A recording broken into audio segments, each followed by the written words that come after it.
is Chaos-Reighn here, and today I while I was on just for the little bit of hours that I could play. So first things first, I had a something pretty big come up in my family, and I haven't been playing. I do apologize if I haven't been making content for the past couple of days. Um, I decided to take the opportunity to take my life first and worry about the whole YouTube and gaming later. And I just wanted to again apologize that I haven't been making content, but unfortunately life does happen and you have to take care of what you have to take care of. Secondly, I wanted to show you a little bit about the new characters I have made. Now, if you remember my old Hollow Palm build, I had it pretty much min-maxed to a point to where I can just basically do all content, but this is before this patch. So min-maxing that build was, for lack of a better term, a hassle. It took a lot of currency, a lot of hard work, and a lot of just everything to get it to work the way I wanted it to work. And unfortunately, they nerfed it. They halved the attack speed and basically over halving the damage. My tooltip went from over 1,000,000 tooltip to about, I'd like to say, 200 to 300,000, and as such I was very happy with the way that turned out. However, I did decide to make a new Cyclone, which I will go over the gear set and then go ahead and throw in a map for a showcase for you guys so you guys can see exactly what it does. So this is a homebrew slash it's both homebrew and build guide. A good friend of mine helped me build it. Basically, he traded me the initial build, and I tweaked it with my own tweaks. So let's go ahead and go over everything. First things first, because I am in standard and I have the currency to do so, I decided I wanted to get a really crazy axe. Now, this was my axe to begin with, and a friend of mine that I sold it to had held on to it for a while until I can afford to buy it back off of him. In which case, he also had a tempering orb placed on it, which gave it insane physical damage. And the fact that it has crit is really cool because it allows me to play a crit build. Then we have a helmet, obviously harvest crafted. The AoE gems just are kind of so-so. I think I have a couple AoE gems in here. So all these get +2 levels, which is pretty strong. And then I have the nearby enemy fizz, crit multi, power charge, and then chaos res. Our armor is apply additional curse with life, and then we have all res, base crit, socketed attacks, have -15, and then of course the last but certainly not least, we have the percent max life roll. We have one vulnerability ring with attack speed, crit multi, vulnerability, fizz damage, life, and then non-channeling. The reason we chose non-channeling is because we have -15 here, so our Cyclone is already free. And then we have Assassin's Mark here with life, fizz, non-channeling, Assassin's Mark, fire res, attack speed. And because I have the -14 or so, I have almost free leap slam. My totems are only cost me 1 mana, and we're able to basically do anything we need to do without worrying about spending our mana. Or even all of our stuff just costs 1 mana. Or less. Then we have our Headhunter, which is just a max life strength dex one. Now this is the one from my dex stacking build, but my dex stacking build doesn't really need a Headhunter because it has so much dex that it just one-shots most things anyway. I am probably going to drop the dex stacking helmet eventually for as an enchant, but until I do that, I am using the dex stacking helmet. We have our triple elevated boots from, what was that league? Ritual League, that we just have had since then. They've moved places only a couple of times, and this is the build they've ended up on because we are a full-on crit character. These boots, the moment we hit something in crit, we just start going real quick. We have a Pride reserves no mana Owl's Uprising, which is really good for this specific build. We have Anointed Feller of Foes for crit multiplier with axes and accuracy. And then axe attack, still 30% increased damage, so it's just overall a really strong amulet. And then our gloves are simplistic ones with pretty decent armor, life, flat fizz, attack speed, accuracy, and crit chance.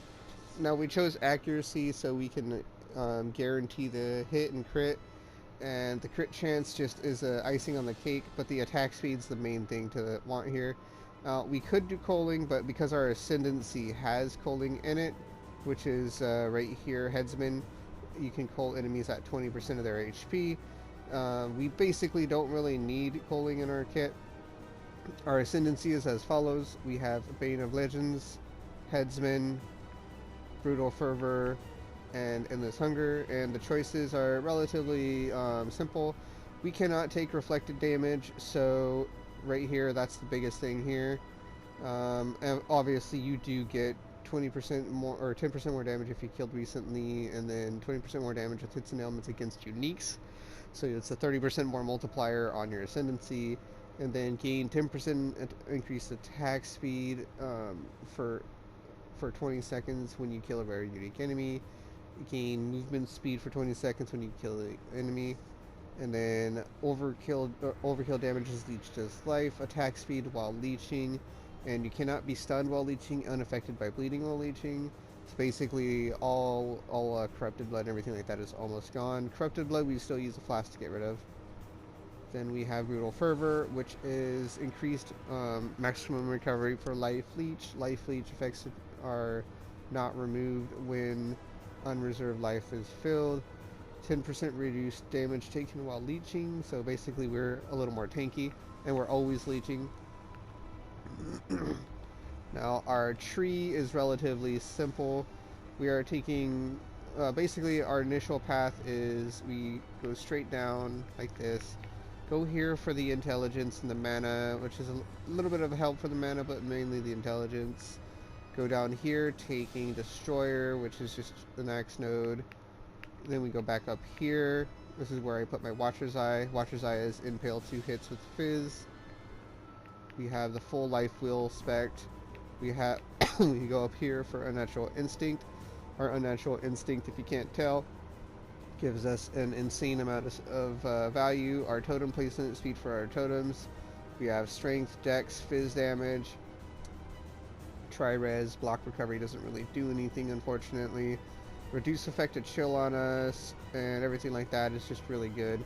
Has basically almost every single node is really good for us here. We go down this way and we start pathing over here. We have kinetic impacts, which is percent chance to deal double damage and double stun duration. We have diamond skin, all res, armor, movement speed, all res. We're taking versatility for attack speed, dex, int, crit chance, accuracy.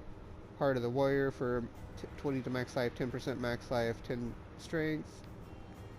If we go down here, we take that 30 int node because we are int starved in our build. Our cluster is a Blood Scent Martial Prowess run through. Martial Prowess giving us attack speed, attack speed, and increased damage with ailments from attack skills. We don't really do a lot of ailments, but we do have a chance to bleed via vulnerability. Axe and sword skills grant 1 rage on a hit, no more than once per second. Our Corrupted Blood Jewel, so now we're fully immune to Corrupted Blood. Axe and sword skills deal damage and 10% increase repel effect. We have 1 dual multi-jewel, global multi plus multiplier with 2-handed melee weapons. We are passed down here for Wrecking Ball, so we having even more attack speed. Passed over here for Dismembering for crit multi. We go up here, this is just a res jewel to finish capping our reses. We're taking the Golem's Blood here. We have Cloth and Chain here for all res evasion. We have another Frenzy Charge here. We are taking Titanic Impacts here for crit multiplier with 2-handed melee weapons and increased crit chance. along with the accuracy. So again, we have 100%. Then we start pathing over here. We're taking splitting strikes here with, which has melee strike range, overwhelm, and attack speed. We take Bloodless for max life and enemies can't leech from you. Juggernaut for increased max life.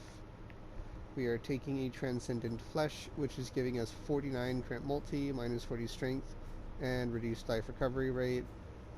Basically, the reduced life recovery rate is cancelled out by all the overleech, so it's worth it. And then we path up here for Slaughter, which is onslaught on kill, attack speed with axes, damage. Excuse me. Taking Barbarism, which is 8 fire resistance with 6% max life, 1 max fire res. We take all of it for more reses and life. Go up here, we're taking this entire wheel for crit multi, so we can scale our crit multi as high as possible. And without further ado, we are sitting at a tooltip standing still of 300,000.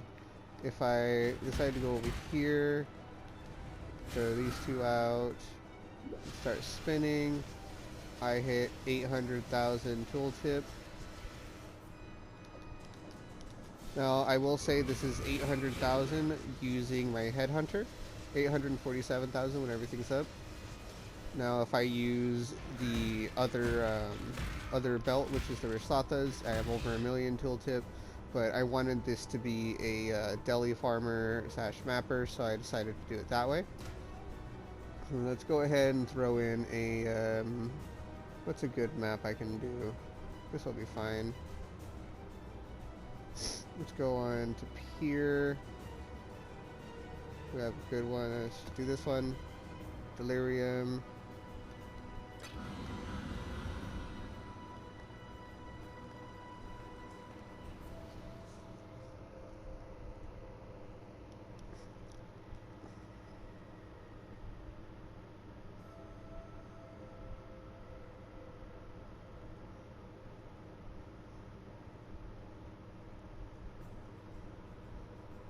Now I do have the volume turned up, so I won't be talking too much. That way you guys can kind of, you know, just see it for yourself. If there's any questions you guys have for me for this build, please feel free to send a comment and request any kind of content. And you're free to like and subscribe my videos and everything like that. And I will definitely get back to anyone who has any special requests. And special thanks to my friend CJ, who is the one who did come up with this build. I do appreciate everything, and I will now be showing off the build and showing off, you know, what it looks like. Let me go ahead and put a weapon effect on. Let's do Malice weapon effect. I don't really like Malice weapon effect. How about... I don't think I have a choice, right? Ah, here we go. Now I have a big pitchfork. Alright, now let's put some gloves on. Sure. They're getting closer. They will find you, and they will destroy. You can't see too many things spawning, that's why I have the life bars turned on. You can kind of see.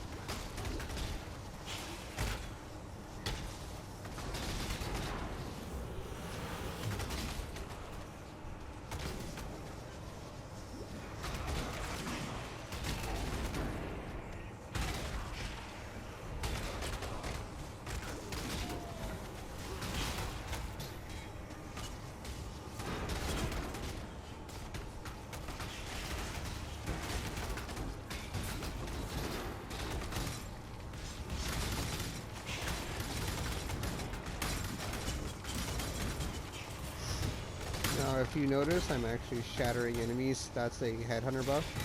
I'll get to why I'm able to do that in a second.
Alright, nothing too crazy on my delirium.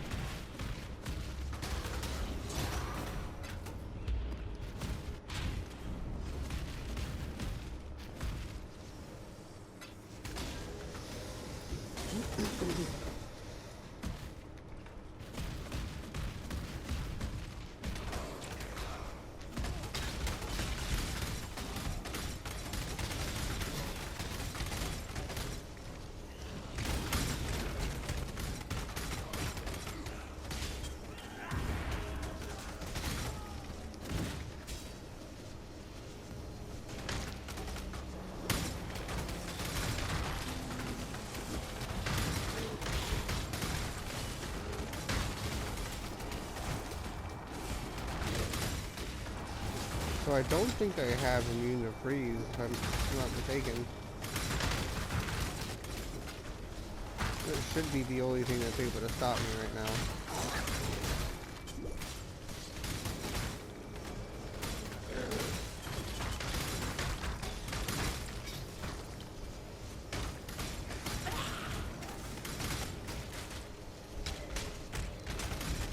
Alright, perfect. I could have hit the hands for more, but I didn't really care. Now I'll go ahead and go over my links. So we have one 6 link, and that is our Cyclone. Our Cyclone is 6 linked with crit damage, infused channeling, fortify, melee phase, Cyclone, impale. Now we chose not to do the brutality because this scales a lot better when you're able to steal all the elemental stuff, and brutality with this build just makes sense normally, but because I'm a headhunter build, I get a little more value out of being able to steal all the elemental buffs from the enemies. Our links in our X are Precision, Blood and Sand, Enlighten, Flesh and Stone, Dread, Banner, Maim. Anomalous Maim gives you increased effective Maim, and that makes it so when you drop your totems, you just sit there and do insane amounts of damage onto your onto your enemies. Our helmet, I think I already showed you. Life Tap, Enduring Cry, Leap Slam, Pride. Our boots is casting damage taken with Valbolton Shell. We have Herald of Purity, Blood Rage. We have Ancestral Protector, Ancestral War Chief, multiple totems, and Culling Strike. Now we chose this because in case we don't exactly get the hit, our totems can get the hit now as well, making it so we can basically cull the enemy at 20 or 10%, depending, and or if the totem is hitting something we're not, it can cull as well. But other than that, pretty much the build is self-explanatory. It's a spin to win Cyclone build. I do hope you guys enjoyed the video and the commentary on it. If you guys have any questions or anything like that, you're more than welcome to ask. Obviously, this is in standard, so don't think, I was able to do this in League. I haven't had a lot of time to play. This is just stuff I had laying around that I basically pieced together and made for fun. And yeah, I'm having a lot of fun with it. So yep, I hope you guys enjoy my content, and without further ado, this has been Chaos-Reighn, and like always, take it easy, everybody. We'll go back to hideout before I die, though. Now, as far as future content for this channel, I will be uploading probably 4 or 5 videos today alone, just to update you on everything I have done and a lot of my builds, along with giving people a more detailed guide into how I go about abusing the Asenath's chant mechanic with Void Fletcher, etc., etc. I know there has been a video posted by FastAF who basically has been doing that, and that's what I've been doing this whole time. So I'm going to reiterate on how powerful it is, so you guys can see it for yourself. But yep, without further ado, again, this has been Chaos-Reighn, and I hope you guys enjoy this video.